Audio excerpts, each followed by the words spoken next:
Hey guys, I welcome you all to GSN Law। Visakhapatnam gas leak case में Andhra Pradesh high court ने 12 accused को bell grant कर दी है। जानेंगे सारा मुद्दा क्या है और कौन कौन से आरोप इन लोगों के ऊपर लगाए गए थे, इसको भी समझेंगे। ये वीडियो एडवोकेट्स, लॉ स्टूडेंट्स और जुडिशियल सर्विसेज के एस्पिरेंट्स के लिए है। शुरू करने से पहले मैं आपको बता दूं कि आप हमसे in different social media platforms पे जुड़ सकते हैं और अगर आपका कोई क्वेश्चन है तो आप मुझसे कोरा पे पूछ सकते हैं। अब ये जो गैस लीक वाला केस है, ये PPC Mohan Rao versus state of Andhra Pradesh के नाम से ट्राई किया जा रहा है और currently Andhra Pradesh high court की सिंगल जज बेंच ने इन लोगों को बेल ग्रांट कर दी है। ये सभी लोग एलजी पॉलीमर के मैनेजमेंट से जुड़े हुए थे। एलजी पॉलीमर वही कंपनी है जो कि उस प्लांट को ओन करती थी जहां पर स्टाइरीन गैस लीकेज हुई थी। सबसे पहले समझते हैं केस के बैकग्राउंड के बारे में। 17 मई 2020 को विशाखापट्टनम में एक केमिकल फैक्ट्री में से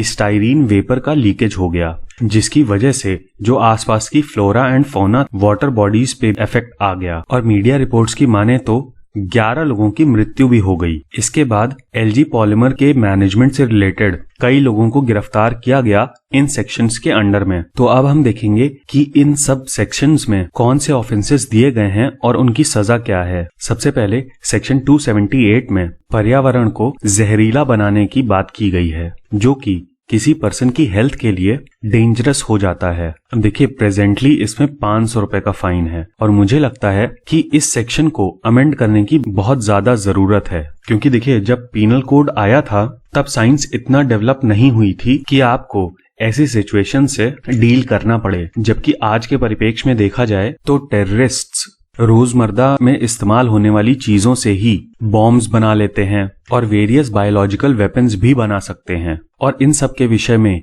जितनी भी नॉलेज है वो सब ऑलरेडी इंटरनेट पे अवेलेबल है। तो या तो इसमें जो पनिशमेंट है उसको सिर्फ अमेंड करें या फिर इसमें अमेंडमेंट करके और भी ऑफेंसेस डालें। जैसे 376 A, B, C इंसर्ट किया गया है, वैसे ही 278A प्रोविजन यहाँ पर इंसर्ट करना चाहिए, जिसके अंतर्गत एटलीस्ट जो इंडस्ट्रियल प्लांट्स हैं उनको कवर किया जाए। फिर देखिए यहाँ पर जितने भी ऑफेंसेस इनके ऊपर चार्ज किए गए हैं वो ज्यादातर नॉन कॉग्निजेबल और बेलेबल हैं। अब देखिए जनरली 3 ईयर रूल फॉर्मूला लागू होता है ऐसी चीजों में। किसी भी ऑफेंस में यदि 3 साल से कम की सजा है तो वो नॉन कॉग्निजेबल और बेलेबल होगा, और अगर 3 साल या उससे ऊपर की सजा है तो वो कॉग्निजेबल और नॉन बेलेबल होगा। अब ये जनरली फॉलो होता है और कुछ प्रोविजंस को छोड़ के बाकी सभी प्रोविजंस में यही चीज लागू होती है। तो ऑफेंसेस के नेचर को याद रखने के पर्पस से आप 3 ईयर फॉर्मूले को इस्तेमाल कर सकते हैं। फिर आता है सेक्शन 284।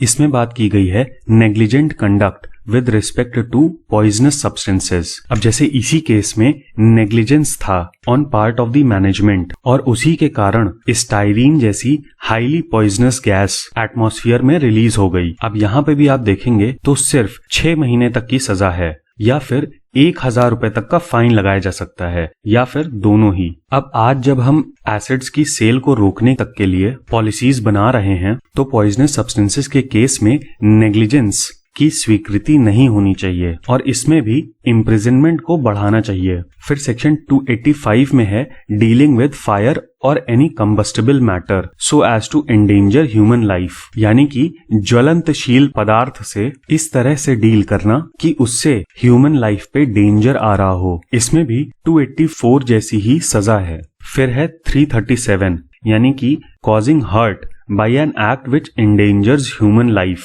मतलब ऐसी चोट पहुंचाना जिससे किसी मनुष्य की जिंदगी पे खतरा आए। इसमें 6 महीने तक की सजा हो सकती है और सिर्फ 500 रुपए तक का जुर्माना लग सकता है, या फिर दोनों ही। फिर है सेक्शन 338।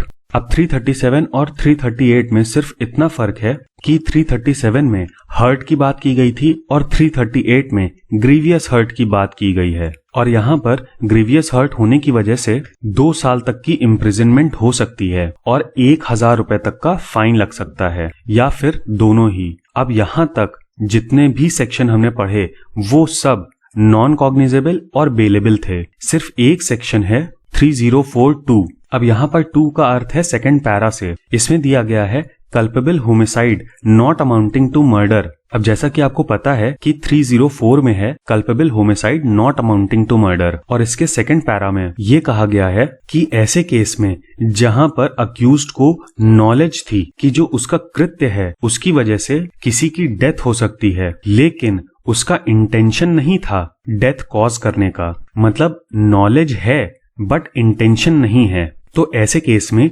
10 साल तक की सजा हो सकती है या फिर फाइन लग सकता है या फिर दोनों ही, और ये ऑफेंस कॉग्निजेबल और नॉन बेलेबल है। अब यहाँ पर कोर्ट के सामने सिर्फ एक क्वेश्चन था कि क्या पेटिशनर्स को बेल दी जा सकती है। अब शुरुआत में इनके ऊपर सेक्शन 299 और सेक्शन 300 भी चार्ज किया गया था, लेकिन कोर्ट ने ये पाया कि ये जो दोनों चार्जेस हैं ये सिर्फ प्रोबेबल कॉन्सिक्वेंसेस के बेसिस पर लगाए गए हैं, क्योंकि यहाँ पर जो अक्यूज्ड हैं उनका इंटेंशन ऐसा बिल्कुल भी नहीं था। तो इस केस में सबसे बड़ी बात यही है कि मेंसरिया का एब्सेंस है, और जो मैं आपको पहले बता रहा था वही चीज यहाँ पर बेंच ने भी ऑब्जर्व की कि सेक्शन 304 के अलावा बाकी जितने भी ऑफेंसेस के लिए अक्यूज्ड को चार्ज किया गया है वो सभी बेलेबल हैं। आगे कोर्ट ने ये भी कहा कि सेक्शन 304 बाकी सारे ऑफेंसेस के साथ इनके ऊपर लगाया जा सकता है या फिर नहीं, ये हम नहीं डिसाइड कर सकते,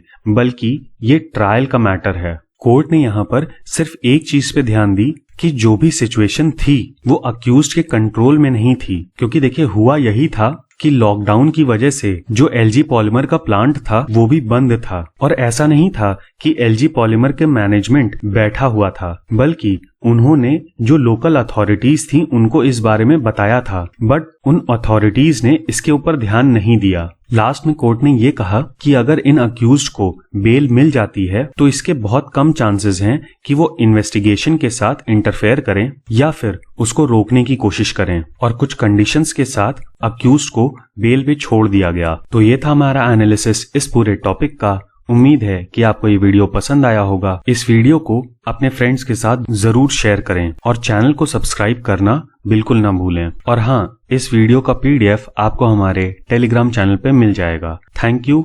जय हिंद।